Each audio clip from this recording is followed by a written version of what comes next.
የተወደዳችሁ ቅዱሳን የጌታ ጸጋና ሰላም ይብዛላችሁ። ወንድማችሁ ደረጀ ሙላቱ ነኝ። እግዚአብሔር የተመሰገነ ይሁን። በልሳን ጉዳይ የአቃቢያን የድል አጥቢያ አርበኝነት በቃሉ ሲለካ በሚል ነው የዛሬ መልእክቴን ማስተላልፈው።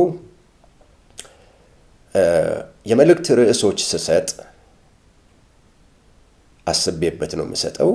ይህንን በልሳን ጉዳይ የአቃቢያን የድል አጥቢያ አርበኝነት በቃሉ ሲለካ ያልኩበት ምክንያት በዘመናችን ላይ አሁን ባለንበት ጊዜ ላይ በርካታ ሰዎች በልሳን ጉዳይ ያስተምራሉ፣ በመንፈስ ቅዱስ ስጦታዊ ዙሪያ ያስተምራሉ። እነዚህ የሚያስተምሩ ሰዎች በቦልድነስ ሲናገሩ ወይም በድፍረት ሲናገሩ ጉዳዮቹን እነሱ ቀድመው ያመጧቸው እንደገና ምናልባት ልዩ ልዩ ዝግጅቶችን ከዚህ በፊት በማድረጋቸው ከዚህን ዓመት ቀድሜ በዚህ ጉዳይ ተናግሬ ነበር እንደዚህ በማለት ብዙ ሰዎችን የማሳጣት ፍላጎት አላቸው። በልሳን ዙሪያ የሚነሱ ችግሮች፣ በልሳን ዙሪያ የሚነሱ ማንኛውም አይነት አዎንታዊም አሉታዊም ተጽዕኖዎች ከመጽሐፍ ቅዱስ የተገኙ ናቸው። ሰዎች አስቸጋሪነታቸውም በጎነታቸው የመንፈስ ቅዱስ ሥራም የተለያየ ነገር በመጀመሪያ ያገኘነው ከመጽሐፍ ቅዱስ ነው።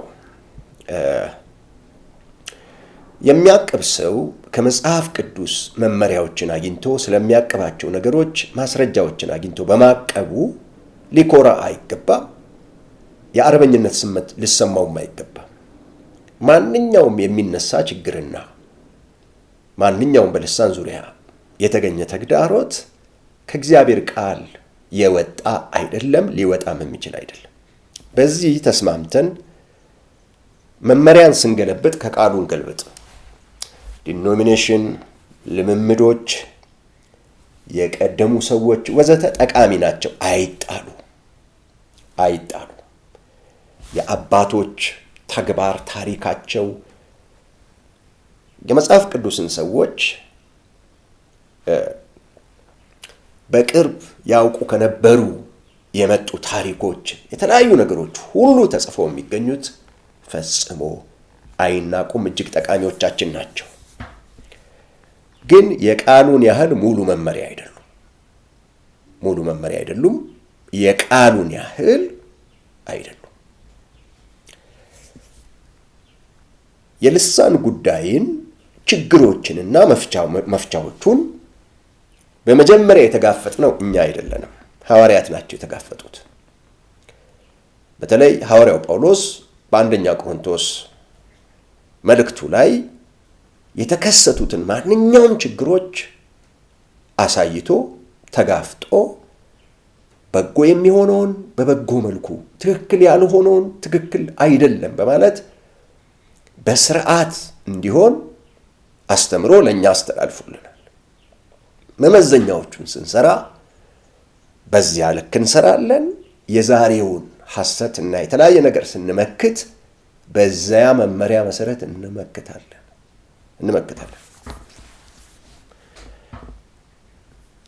ሰዎች መንፈስ ቅዱስን ሲወርድባቸው በልሳን ተናገሩ የሚለውን እኛ አላመጣነውም፣ ወይም በልማድ ለምሳሌ ፔንቴኮስታል በምንለው አይደለም የመጣው። በመጀመሪያ ደረጃ እኛ ለሰዎች በሰጠናቸው አቅም እነሱ በጣም ባወሩበት ልክ አይደለም። መንፈስ ቅዱስ ሲወርድ ሰዎች ልሳን ተናገሩ፣ ትንቢት ተናገሩ የሚለውን የነገረን እጅ እንኳን ሳይጫን ምንም ነገር ሳይደረግ ትክክለኛ ወንጌል ለአሕዛብ ሁሉ በተሰበከ ቀን መንፈስ ቅዱስ ወርዷል። የሐዋርያት ሥራ ምዕራፍ 10 ከ34 እስከ 48 የሚያሳየን ይሄንን ነው። በመቶ አለቃ ቆርኔሌዎስ ቤት ጴጥሮስም አፉን ከፍቶ እንዲህ አለ፣ እግዚአብሔር ለሰው ፊት እንዳያዳላ ነገር ግን በአሕዛብ ሁሉ እርሱን የሚፈራና ጽድቅን የሚያደርግ በእርሱ የተወደደ እንደሆነ በእውነት አስተዋልኩ። የሁሉ ጌታ በሚሆን በኢየሱስ ክርስቶስ ሰላምን እየሰበከ ይህን ቃል ወደ እስራኤል ልጆች ላከ። ዮሐንስ ከሰበከው ጥምቀት በኋላ ከገሊላ ጀምሮ በይሁዳ ሁሉ የሆነው ነገር እናንተ ታውቃላችሁ። እግዚአብሔር የናዝሬቱን ኢየሱስን በመንፈስ ቅዱስ በኃይልም ቀባው። እርሱም መልካም እያደረገ ለዲያብሎስም የተገዙትን ሁሉ እየፈወሰ ዞረ፣ እግዚአብሔር ከእርሱ ጋር ነበረና። እኛም በአይሁድን አገርና በኢየሩሳሌም ባደረገው ነገር ሁሉ ምስክሮች ነን። እርሱንም በእንጨት ላይ ሰቅለው ገደሉት። እርሱን እግዚአብሔር በሦስተኛው ቀን አስነሳው፣ ይገለጥም ዘንድ ሰጠው። ይኸውም ለሕዝብ ሁሉ አይደለም፣ ነገር ግን በእግዚአብሔር አስቀድመው የተመረጡ ምስክሮች ሊሆንን ለእኛ ነው እንጂ። ከሙታንም ከተነሳ በኋላ ከእርሱ ጋር የበላን የጠጣንም እኛ ነን። ለሕዝብም እንድንሰብክና በሕያዋንና በሙታን ሊፈርድ በእግዚአብሔር የተወሰነ እርሱ እንደሆነ እንመሰክር ዘንድ አዘዘን። በእርሱ የሚያምን ሁሉ በስሙ የኃጢአቱ ስርየት እንዲቀበል ነቢያት ሁሉ ይመሰክሩለታል። ከጴጥሮስም ጋር ጴጥሮስ ይህን ነገር ገና ሲናገር ቃሉን በሰሙት ሁሉ ላይ መንፈስ ቅዱስ ወረደ።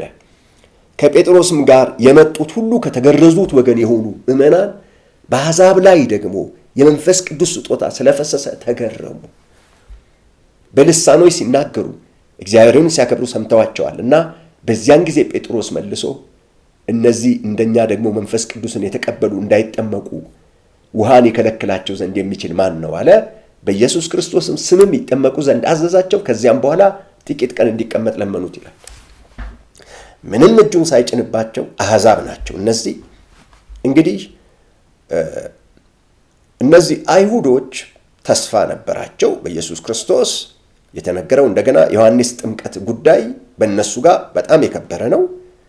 ለዛ ነው አንዳንዶቹ ከዮሐንስ ጥምቀት በስተቀር የመንፈስ ቅዱስን ጥምቀት አያውቁም የሚለውም ሐሳብ የሚነሳው እንደ መጽሐፍ ቅዱስ አስተማሪዎች። ስለዚህ ወንጌል ለአሕዛብ እንኳን ሲሰበክ መንፈስ ቅዱስ ወርዷል። የእኛ እጅ የለበትም። እኛን የሚያጣላን ጉዳይ የለም። እኛን የሚያከራክረን ጉዳይ የለም። ወረደ መንፈስ ቅዱስ እንደሰጣቸው በልሳኑ የተናገሩ እግዚአብሔርም ሲያከብሩ ሰምተናቸዋል ይላል።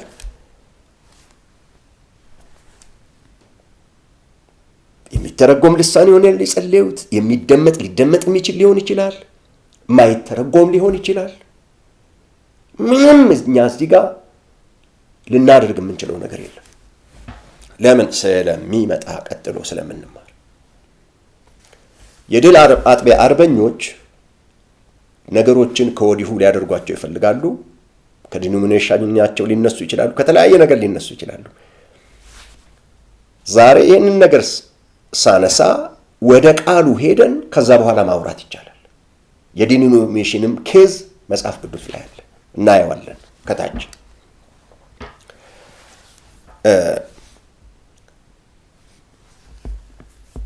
ልሳን መናገር፣ የመንፈስ ቅዱስ ሙላት፣ በጉባኤ አለመናገር፣ መተርጎም፣ መጨፈር ወዘተ ዲኖሚኔሽን አላመጣውም። በመሰረቱ ልሳን መናገርን፣ በመንፈስ ቅዱስ ሙላት መሞላትን፣ በጉባኤ አለመናገርም ሆነ መናገር፣ መጮህ አለመጮህ፣ መተርጎም፣ መጨፈር፣ በመዝሙር ላይ ልዩ ልዩ ሲዘመር የሚሆኑ ጉዳዮች፣ ሲጸለይ የሚሆኑ ጉዳዮች እያንዳንዱን ዲኖሚኔሽን አላመጣውም። ዲኖሚኔሽን አልነበረም። ሐዋርያው ጳውሎስ ለአንደኛ ቆሮንቶስ ሰዎች ሲናገር ዛሬ ያለው የዲኖሚኔሽን መከፋፈል አልነበረም። ዲኖሚኔሽን መቼ እንደተጀመረ በውል መናገር ባይቻልም በአባቶች እና በተሐድሶ በተለያየ ክፍፍል ምክንያት መጥቷል።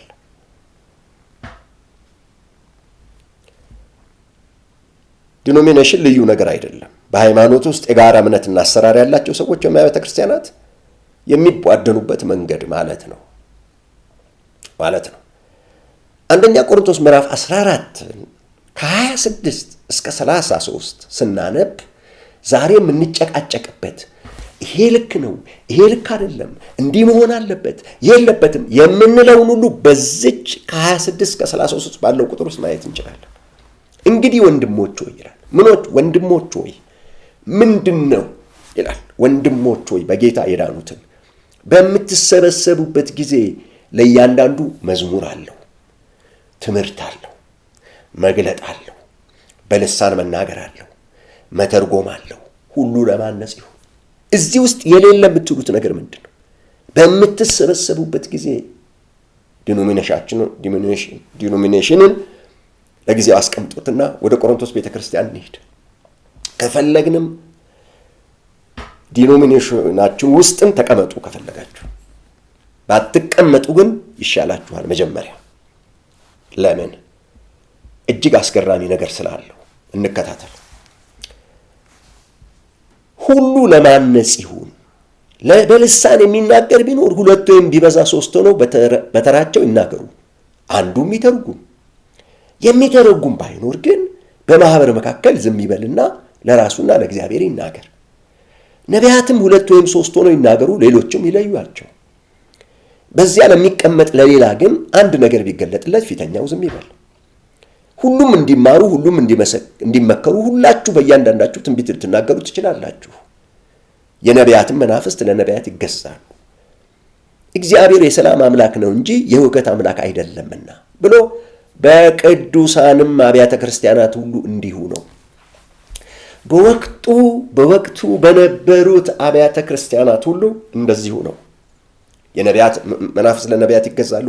በቃ የቆሮንቶስ ሰዎች አትረብሹ።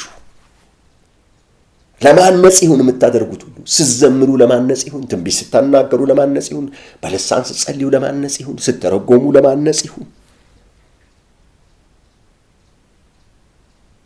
መዝሙር ላይ መዝሙር የሚያንጽ የማያንጽ ብለን የምንጨቃጨቀው የምንናደደው ምን የምንለው እኛ ዛሬ ያመጣነው ጉዳይ አለ።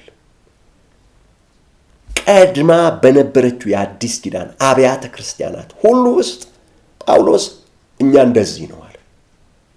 ስርዓት ያለው ነው ነገራችን፣ በተገቢው መንገድ ይሁን። እዚህ ውስጥ የምንመለከታቸውን የጸጋ ስጦታዎች ሁሉ የተቀበሉ ናቸው። መዓት ይዘረዝራል፣ ወደታች እናያለን።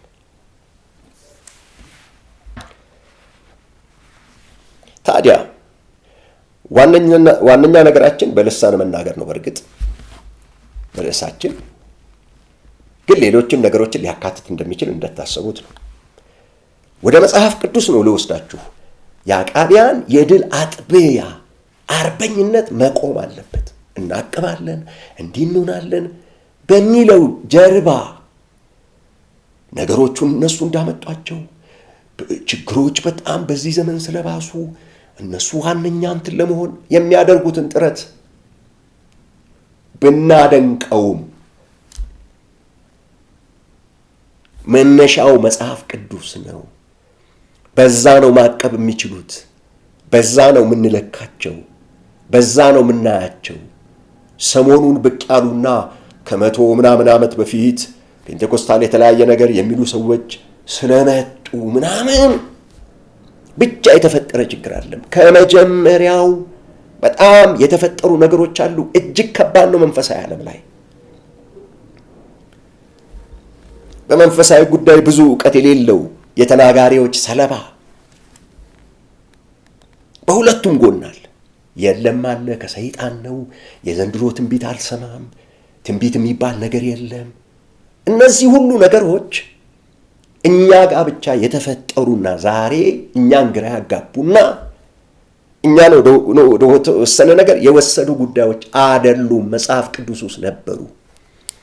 በአንደኛ ተሰሎንቄ ምዕራፍ 5 ከ17 እስከ 20 ሳታቋርጡ ጸልዩ፣ በሁሉ አመስግኑ፣ ይህ የእግዚአብሔር ፈቃድ በክርስቶስ ኢየሱስ ወደ እናንተ ነውና፣ መንፈስን አታጥፉ፣ ትንቢትን አትናቁ፣ ሁሉም ፈትኑ፣ መልካሙን ያዙ ይላል። ፈትነው መያዝ እንዳለባቸው ይነግራቸዋል። በተለይ አንዳንድ የመጽሐፍ ቅዱስ አስተማሪዎች ከጸሎት ጋር መያያዙ ከላይ ሳታቋርጡ ጸልዩ መባሉ በጸሎት ቦታ ላይ ምናልባት ትንቢት ተናጋሪዎች፣ የተለያዩ ተናጋሪዎች ሊኖሩ እንደሚችሉ ያስቀምጣሉ። በወቅቱ በተለይ ኢየሱስ ክርስቶስ ስለመምጣቱ ስለተለያየ ሁሉ ነገር ትንቢት የሚናገሩ ሰዎች ስለነበሩ፣ መዓት ችግሮች ስለነበሩ፣ ሰው ስራ እንዲፈታ ትንቢት የሚናገሩ መዓት ችግሮች ነበሩ በነዛ ዘመን ላይ። መንፈስን ግን አታጥፉ አላቸው፣ ትንቢትን አትናቁ አላቸው። የጸጋ ስጦታዎችን እነ ልሳንንም ሆነ እነ ምናምንን ማናናቅ ዛሬ አልተጀመረም፣ ግን ያስጠነቅቃቸዋል።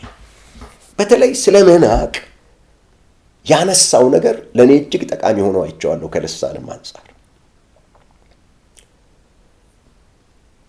ለምን? ለአንዱ ትንቢት አለው፣ ለአንዱ መገለጥ አለው እንዳየ ነው። ለአንዱ በልሳን መናገር አለው። መንፈስ እንደፈለቀ ያከፋፍላል ስለሚል እንደ ትንቢት ይሄኛውን መናቅ የለበትም ልሳን። ስለ ትንቢት ሲናገሩ የመጽሐፍ ቅዱስ አስተማሪዎች ትንቢት ከመንፈስ ቅዱስ የሚገኝ ስጦታ ነው። ትንቢት ማለት የግድ ስለ ወደፊት መተንበይ ብቻ ማለት አይደለም። የቃሉ መሰረታዊ ትርጉም በእግዚአብሔር አእምሮ ውስጥ ተሰውሮ የነበረውንና በመንፈስ ቅዱስ መሪነት ለሌሎች እንዲተላለፍ የተሰጠውን መለኮታዊነት መናገር ማለት ነው። አትናቁ። ይህ ቃል ፈጽሞ እንደሌለ መቁጠር ወይም ወደ ምንም መለወጥ የሚል ትርጉም አለው። ቅዱስ ጳውሎስ ይህንን ቃል የሚጠቀመው አንድን ነገር ወይም ሰው በግልጥ ማቃለልን ለማሳየት ነው። ልዩነቱ ጳውሎስ መናቅን በሁለት መንገድ እንዳስቀመጠው ይናገራሉ የመጽሐፍ ቅዱስ አስተማሪዎች። በናቂው ሰው አእምሮ ውስጥ ያለ የንቀት ስሜት፣ በሚንቀው ሰው ውስጥ ያለ ስሜቱ፣ እሱን አትናቁ። አንድ ሁለተኛው አንድን ነገር እንደ ዋጋ ቢስ በመቁጠር በግልጽ ዝቅ ማድረግ፣ በግልጽ ነገሮችን ዝቅ ማድረግ፣ እንደሌለ ማሳየት፣ በውስጥ መናቅ። አሁን እንደዚህ አይነት ነገሮችን ታያላችሁ። ከዛ ደግሞ በግልጽ ዝቅ ማድረግ ነገሮችን። ለዚህ ነው ከእቅብተ ልሳን ጀርባ ያደፈጡ ሰዎች ምንድን ነው እያደረጉ ያሉት? አንዳንድ ሰዎች መንቃት ስለሚኖርብን ነው። ጳውሎስ በዚህ ልክ ልሳንን በማጣጣል ምናምን አላቀናም፣ ፈጽሞ በመናቅ መንፈስ አላቀናም። ስለዚህ አብዛኛውን ሕዝባችንን ተጠናውቶታል ይሄ ነገር፣ ማናናቅ፣ ማፌዝ፣ ስላቅ፣ ትንቢትንም ቢሆን በጣም ለማጥፋት መጣር፣ እንደሌለ መቁጠር ወይም ዝቅ ማድረግ፣ ተራ ማድረግ። ተጠንቀቁ ነው የሚለው በዚህ መልእክቱ ውስጥ።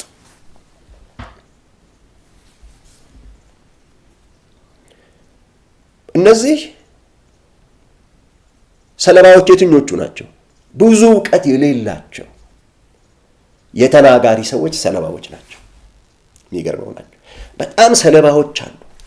በልሳን ጉዳይ በሚያቅቡ ሰዎች እግር ስር የወደቁ ትንቢትን የሚንቁ፣ ልሳንን የሚንቁ፣ የተለያየ ጸጋ ስጦታን የሚንቁ፣ አትናቁ ተብሎ የተጻፈውን በማናናቅ መንፈስ የተሞሉ እነዚህ ሰለባዎች ናቸው። እያናናቁ እቅብተ እምነት እንሰራለን በሚሉ ሰዎች የተጠቁ ተጠቂዎች ናቸው። በዘመናት መካከል ሌላው አስቸጋሪው ነገር በመንፈስ ቅዱስ ተሞልተናል፣ በልሳን እንደፈለግን እንጸለያለን የሚሉ እነዚህ ቆሮንቶስ ውስጥም የነበሩ ናቸው። በትንቢት ጉዳይ እንደረበሹ እናውቃለን። ለምን? የነቢያት መንፈስ ለነቢያት ይገዛል። በቃ በአግባብ አድርጉ፣ በአብያተ ክርስቲያናትም ቢሆን እንደዚሁ ነው ይላቸዋል ጳውሎስ። የምትሰበሰቡ ጊዜ ላይ እያንዳንዱ መዝሙር አለው፣ ትምህርት አለው፣ መግለጥ አለው፣ በልሳን መናገር አለው፣ መተርጎም አለው። ሁሉ ለማነጽ ይሁን። ማይተረጎም ከሆነ ለራሱና ለእግዚአብሔር ይናገር ትንቢት ላይ። እነዚህ በጣም የሚያስቸግሩ ሰዎች አሉ። ችግሩ የለም ወይ? አለ። ማረሚያው ግን ጳውሎስ ባስቀመጠው ትህትና ውስጥ ነው ማለፍ ያለበት። በማጣጣልና በማናናቅ በማጥፋትና ዝቅ በማድረግ በማጥላላት መንፈስ መሆን የለበትም። አዲስ የመጣ ችግር አይደለም። ችግሩን ዛሬም የምናቅብ ሰዎች እኮ ያገኘነው ከዚሁ ነው። እኔም የማወራችሁ ከመጽሐፉ ነው። ከመጽሐፉ ነው ማወራችሁ።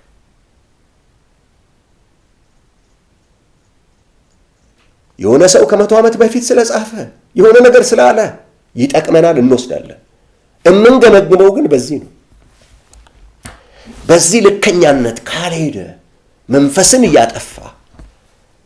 እያጠፋ በልሳን መጸለይን አፈርድሜ እያበላ የሚያንጽ ክርስቲያን የድል አጥቢያ አርበኛ ነው። በክፋት የተያዘ የድል አጥቢያ አርበኛ ነው። አለሁላችሁ ባይ ነው። ተቀድመሃል። ሐዋርያው ጳውሎስ በመልእክቱ አስቀምጦታል። ተቀድመሃል። በዚህ መሰረት ታስተምራለህ። የዛሬውን ዘመናዊ ትምህርት የተለያየ ነገር ታመጣለህ። በእነሱ ዘመን ላይ የቆሮንቶስ ረባሾች ነበሩ። ዛሬ የሚረብሹትን ታመጣለህ። ሞልዱን የምትሰራው ግን በዚህ ነው። የምታጸዳው በዚህኛው ልክ ነው። አጣጥለህ አበሻቅጠህ ከዲኖሚኔሽንህ ከተማርከው ከተሞላሁ ተነስተህ ብቻ ማድረግ አትችልም። ያንን በዚህ ውስጥ ፊልተር ታደርገዋለህ በእግዚአብሔር ቃል። ስለዚህ ፊልተር የሚያደርጉ ሰዎች የሚነሱት ለዛ ነው። የድል አጥቢያ አርበኝነትህን የሚያስቆሙ ሰዎች የሚነሱት ከዚህ አንጻር። የሚገርመው ሌላው ተጠቂዎች ደግሞ ሆኖች ናቸው። የመንፈስ ቅዱስን ጉዳይ በቁጡ ያልሰሙ ከነመኖሩም የማያውቁ ሰዎች ሐዋርያት ሥራ ምዕራፍ 19 ከ1 እስከ 7 ባለው ክፍል ላይ ተገኝተዋል።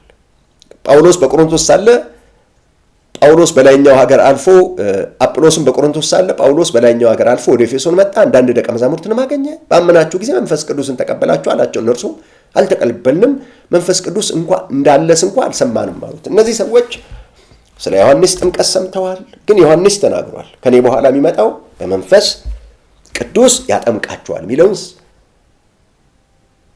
ያ ተስፋ የመንፈስ ቅዱስ ተስፋ መፍሰሱ መሞላት እንደሚችሉ የመንፈስ ቅዱስን ተስፋ መቀበል እንደሚችሉ ያላወቁ ሰዎች ናቸው። ኢንፎርሜሽን የሌላቸው ናቸው።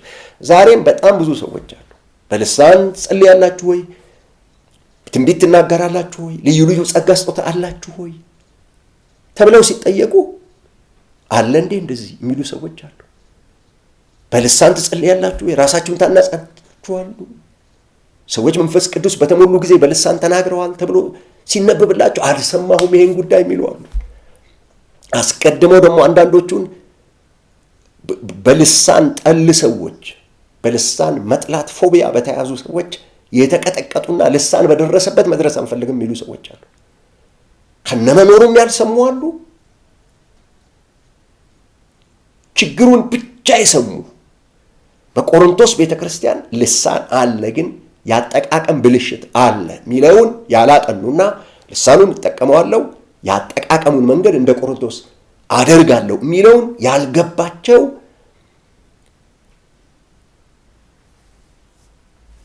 አሉ።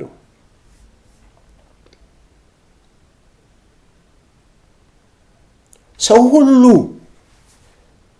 በሰው ሲሰማ ሊገባ የሚችል ወይም ቋንቋ የሚመስል ልሳን አውቃለሁ ማለት አይችልም። በዓለም ላይ በጣም ብዙ ቋንቋ ነው ያለው። ምስጢርን ለእግዚአብሔር ይናገራልም ካለ ሰውየው አጭር ቃል አጸለየ፣ ረጅም ቃል አጸለየ፣ አንተ ልታውቅበት የምትችለው መናፍስትን የመለየት ካለ ይሄ ካጋንንት ነው በልና አስወጣው።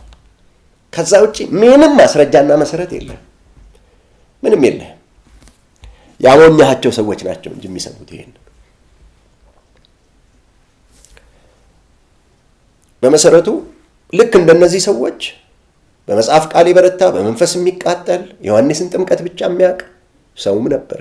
ምዕራፍ 18 ላይ እሱንም ሰውዬ መጠርጠር ጥሩ ነው። ሌሎች ደግሞ አሉ። ምን የሚሉ ሰዎች አሉ? ልሳን አለኝ የሚተረጎም አልሰማሁም አሳዩኝ እስቲ የሚል የራሳቸውን ልሳን ሁሉ የሚጠራጠሩ አንዳንዶች እኔ ትቼዋለሁ ጸልይ ነበረ እኔ በግድ ነው ያጸለዩኝ ምናምን ብሎ የሚናገራል። እሱን ሰውዬ ማመን ነው የሚሻለው? መጽሐፉን ነው ማመን የሚሻለው? ይሄ ሰውዬ የዚህ ነገር ተጠቂ ሆነ ማለት እኔ የምጸልየው ልሳን ራሱ አይጥመኝም ምናምን የሚሉ ሰዎች አሉ። ቶሎ ብዬ የምወስዳቸው እኔ መጽሐፍ ቅዱስ ጋር ነው። ከማንም የቀደመ መመሪያ ተጽፏል። እስቲ አንዳንድ ሰዎች እኔ ልሳን አለኝ ጸልያለሁ፣ የአንዳንድ ሰዎች ልሳን ግን እጠራጠራለሁ ይላሉ። ጥሩ ነው ማመንህ፣ ልሳን መኖሩን ማመንህ። የማይተረጎም የተተረጎመ አሳዩኝ። በመሰረቱ የተተረጎመ አሳዩኝ የሚለውን ፍለጋ ከመፈለገ በፊት ልሳን እንደሚተረጎም ካመንክ ይበቃሃል። ደግሞ እመን። ልሳን ሲተረጎም ሰምቻለሁ ያሉ ሰዎችን እመን።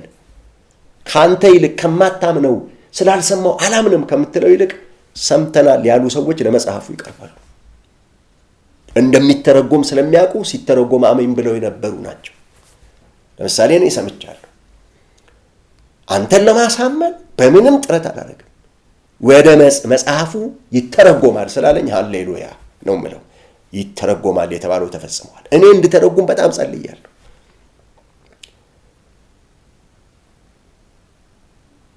ልሳን የሚተረጉሙ ሰዎች አይቻለሁ ሲናገር እግዚአብሔር። ወደ መጽሐፉ ቀረብ በል፣ ተጠቂነትህ አያታልህ። የአቃቢያን እነዚህ የድል አጥቢያ አርበኞችን አትስማ። እነሱም የሚያመጡህ ቆሮንቶስ ላይ ነው። ባይዘው ሌላ ቦታ ይወስዱ። የጴንጤቆስጤ ቀን የተጸለየው ሁሉ ተሰምቷል ይሉሃል። ማብራሪያውን ሰጠን። የጴንጤቆስጤ ቀን የጸለዩት ሁሉም በልሳን ተሞሉ ይላል። እንደገና ደግሞ በልሳን መሞላት ራሱ እንዳለ ደግሞ እዛ ጋር አሁን ብዛች ያቺንም ከፈለካት ለማስረጃነት ከፈለካት ሰዎች በልሳን መጸለያቸውን መሞላታቸውን እንደምታምን ሁሉ መንፈስ ቅዱስ መሞላት የሚባል እንዳለም ማመንህ ጥሩ ነው። ግን ማብራሪያውን እዚህ ታገኘዋለህ። እንድተረጉም ጸልይ። እንደዛ ነው የሚለው። ሌሎቹ ተጠቂዎች ምን አይነት ናቸው? በልሳን ካልጸለይክ መንፈስ ቅዱስን አልተሞላህም ተብያለሁ በማለት የሚያዝኑ፣ የሚቆጡ፣ ልሳን የሚጠሉ፣ ለልሳን ጸሎት ደግሞ እንዲጸለይላቸው የሚዞሩ እነዚህ ሁሉ አሉ። የሆነ ቦታ የተጠቁ ሰዎች ናቸው እነዚህ። በልሳን ስላልጸለዩ ከመጽሐፍ ቅዱስ ከማጥናት ይልቅ ልሳን በሚጸልይ ሳይሆን ላይ የበሸቁ ናቸው። እነዚህ ሰዎች ምን እንደሚሆኑ ታውቃላችሁ? አንዳንድ ሄደው በልሳን ላይ አቃቤ ይሆናሉ። በልሳን ካልጸለይክ መንፈስ ቅዱስን አልተሞላህም የሚል ንግግር ለዘመናት ሰቅዞ ስለያዛቸው ልሳንን አሳዳጅ ሆነው ይመጣሉ። ተቀድመሃል። እናንተም ብትሆኑ ተቀድማችኋል። ለምን? አንደኛ ቆሮንቶስ ላይ ሂዱ ምዕራፍ 12 እናንተም የክርስቶስ አካል ናችሁ፣ እያንዳንዳችሁም ብልቶች ናችሁ። እግዚአብሔርም በቤተ ክርስቲያን አንዳንዶችን አስቀድሞ ሐዋርያትን፣ ሁለተኛም ነቢያትን፣ ሶስተኛም አስተማሪዎችን፣ ቀጥሎም ተአምራት ማድረግን፣ ቀጥሎ የመፈወስ ስጦታ፣ እርዳታንም፣ አገዛዝንም፣ የልዩ ልዩ አይነት ልሳኖችንም አድርጓል። ሁሉ ሐዋርያት ናቸውን? ሁሉስ ነቢያት ናቸውን? ሁሉስ አስተማሪዎች ናቸውን? ሁሉስ ተአምራትን ይሰራሉን? ሁሉስ የመፈወስ ስጦታ አላቸውን? ሁሉስ በልሳኖች ይናገራሉን? ሁሉስ ይተረጉማሉን? እዛ ሂድ። አልተሰጠ ይሆናል በልሳን መጸለይ። ለምን? በዛ በጴንጤቆስጤ ቀን የወረደውን ለመቃወም ለምን ትሄዳለህ? መድኃኒቱ አሳያለሁ። አሁን ደግሞ የአገርህን ሰው ጭምር አሳያለሁ። ኢትዮጵያዊ ሆይ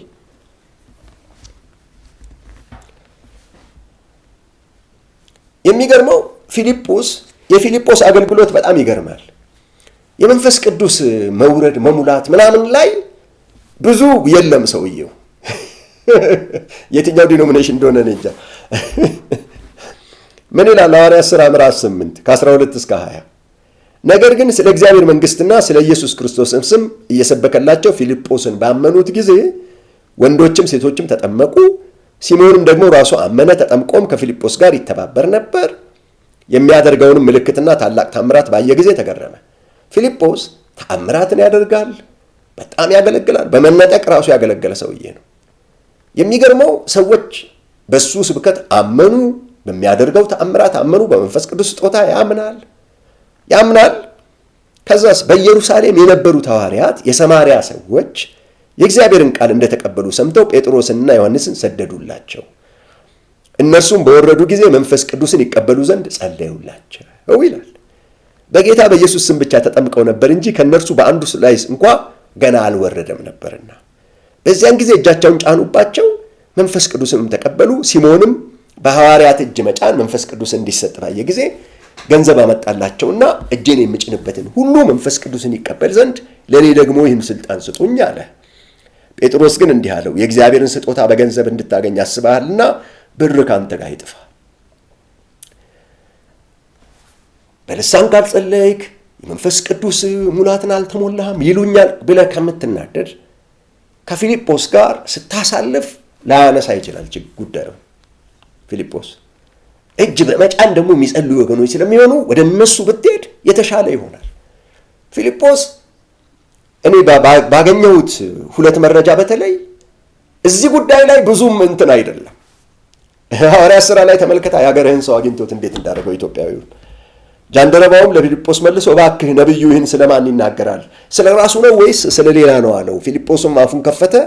ከዚህም መጽሐፍ ጀምሮ ስለ ኢየሱስ ወንጌልን ሰበከለት። በመንገድም ሲሄዱ ወደ ውሃ ደረሱ። ጃንደረባውም እነሆ ውሃ እንዳልጠመቅ የሚከለክለኝ ምንድን ነው አለው። ፊልጶስም በፍጹም ልብ ብታምን ተፈቅዷል አለው።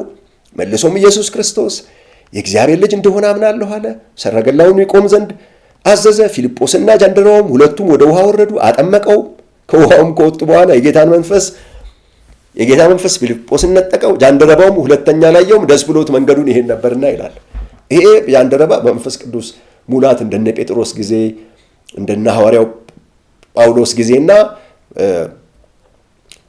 ከላይ እንዳነበብ ነው የለም። ፊልጶስ ጋር እጅ መጫን መንፈስ ቅዱስንም እንትን ተቀበል እዚሁ ምናምን የለም። ኢትዮጵያዊውንም ሲያገኘው ሳይጸልይለት ነው ሄደው። አንዳንድ የሚረብሹ ሰዎች እንግዲህ የፊልጶስ ያ እንትን ሊሆን ይችላል። በቃ እንትኑ ተጠመቀ መጣ፣ በጣም ወንጌል ሰርቷል፣ ገጠሩን አተራምሷል፣ ምን ብሏል። ፊልጶሳዊ ነው። ፊልጶስ እንደዛ ነው፣ ይሰብካል፣ ምን ይላል። በዚህ ጉዳይ እንትን ላይ የጸጋ ስጦታ ግን ተቃዋሚ አይደለም። ፊልጶስ ኃይለኛ ወንጌል ሰባኪ ነው። በጣም ብዙ ስራዎች ሰርቷል። በመነጠቅ ሁሉ አገልግሏል። መንፈስ ቅዱስን ይሰማል። እጅ ሲጭን ምናምን ግን ላታይ ትችላለህ። ስለዚህ ከእሱ ጋር በብዛት አሳልፈህ ከሆነ የተቸገርከውም አንዳንድ ሰዎች እጃቸውን ቢጭኑልህ የተሻለ ይሆናል። ግን አትብሸቅ። በመብሸቅ አይሆንም። ልሳን አንድ የጸጋ ስጦታ ነው። ሌሎች ስለጸለዩ ምናምን አንተ ስለሌለህ ለማጣጣል አትነሳ። መድኃኒቱ እንደዛ አይደለም የሚወሰደው። በቃ ጴጥሮስ ካገኘህ ቃሉን በሰሙት ሁሉ ላይ መንፈስ ቅዱስ ደግሞ ወረደ ይላል። ገና ሲሰበክ ደግሞ እነዚህ አሕዛብ ናቸው። እሺ ሌሎቹስ የመንፈስ ቅዱስ ተስፋ በዮሐንስ ጥምቀት ብቻ ይበሉ። እነዚህ የቆርኔሌዎስ ቤተሰብ ደግሞ ከአሕዛብ ናቸው። እንደኛ መንፈስ ቅዱስ የተቀበሉ እንዳይጠመቁ ምን ይከለክላቸዋል ብሎ በመጀመሪያ እነሱ ሳይጠመቁ መንፈስ ቅዱስ ነው የተሞሉት። ባይዞ የቆሮንቶስ ቤተሰብ ደግሞ የመቶ አለቃ ቆርኔሌዎስ ገና እየተሰበኩ በልሳኑ ጸልዩ ተሞሉ። በቃ መንፈስ ቅዱስ ይገርም ነው። ተናገሩ በልሳን። ከዛ ወደ ጥምቀት ወሰዷቸው። የመጨረሻዎቹ እኔ ያየኋቸው የልሳን ፎቢያ ተጠቂ ብያቸዋለሁ። የድል አጥቢያ አርበኞች ናቸው እነዚህ። አሁን በቅርብ መጥተው በተለያየ እምነት ውስጥ ነበሩ። ተሐድሳዊ እንቅስቃሴ የተለያየ ነገር ሊሉ ይችላሉ። በጣም ብዙ ሊሆን ይችላል። ዲኖሚኔሽን ያው አንዱ መነሻው እሱ አይደል? የራሱን ይፈጥራል ሁሉም ዲኖሚኔሽን የሚቀበልና እነዚህ ቀድሞ በነበረበት እምነት ሆነው ክርስቲያኖች ሲዘሉ፣ ሲጨፍሩ፣ ሲያመልኩ፣ በልሳን ሲናገሩ ምናምን የመሸቁ ሰዎች ናቸው።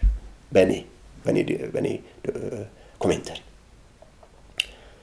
ወደ ጌታ ከመጡ በኋላ በአግባቡ በቆሮንቶስ መንፈስ ከማስተባበል ከማስተማርና ስርዓት ከማስያዝ ይልቅ በብዛት ፌዝ ያልተገባ ንግግርን በመጠቀም ልሳንን ያሳጣሉ። እነዚህ የድሮ ፎቢያ ያለቀቃቸው ናቸው። ፎቢያው እስካለቀቃቸው ድረስ እንዳይክዱ ልሳን አለ ባይብል ላይ። እነሱ ጋር በልሳን ጮ ጸልዮ የሚረብሽ ሰው የለም። የሚረብሽም ከተገኘ ቆንጨራ ይዘው ነው የሚያስተምሩት። እንደ ጳውሎስ በስርዓት እንደዚህ ይደረግ ምናምን የማይተረጉም እንትን ይበል ሃሌሉያ ምናምን አይሉም። ቢሞቱ የሚያጣጥሉና የነቢይነትን ጸጋ ጭምር ቅድም በውስጣቸው የሚንቁና በተግባር የሚንቁ ናቸው። አታጥፉ እንደሚል በተግባር የሚያጠፉና በውስጣቸው የንቀት መንፈስ ያላቸው ናቸው። አጥኑ ከፈለጋችሁ በመጽሐፍ ቅዱስ እነዚህን ሰዎች። ሕክምናው በቆሮንቶስ መልእክት ወይም በእግዚአብሔር ቃል አማካኝነት ማቅናት ነው። ድነሃል ወይ? ልዩ ልዩ ስጦታዎች አሉ። አጠቃቀም ላይ እንዴት ነህ? ስትጠቀም በአግባቡ ተጠቀም። ልሳን ዝም ብሎ አይጮህም እንደምትል ሁሉ ስታስተምር ዝም ብለህ ተሳዳቢ መሆን የለብህም። በትህትናና በማስረዳት አድርግ።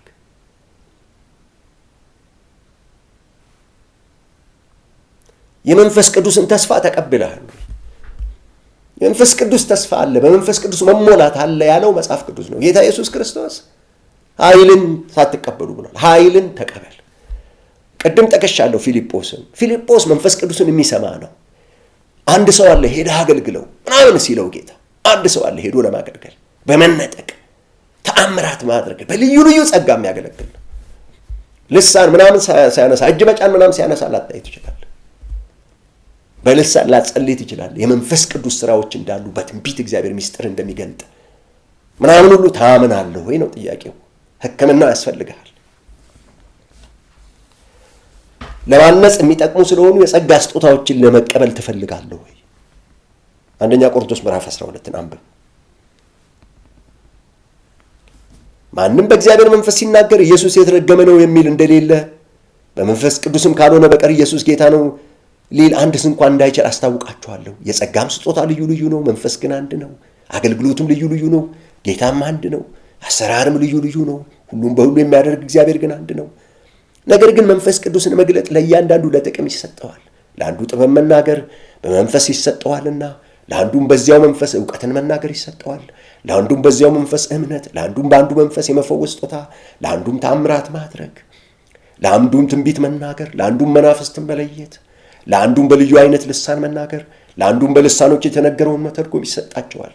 ይህን ሁሉ ግን የአንዱ መንፈስ እንደሚፈቅድ ለእያንዳንዱ ለብቻው እያካፈለ ያደርጋል። አካልም አንድ እንደሆነ ብዙዎች ብልቶች እንዳሉበት፣ ነገር ግን የአካል ብልቶች ሁሉ ብዙዎች ሳሉ አንድ አካል እንደሆኑ ክርስቶስ ደግሞ እንዲሁ ነው።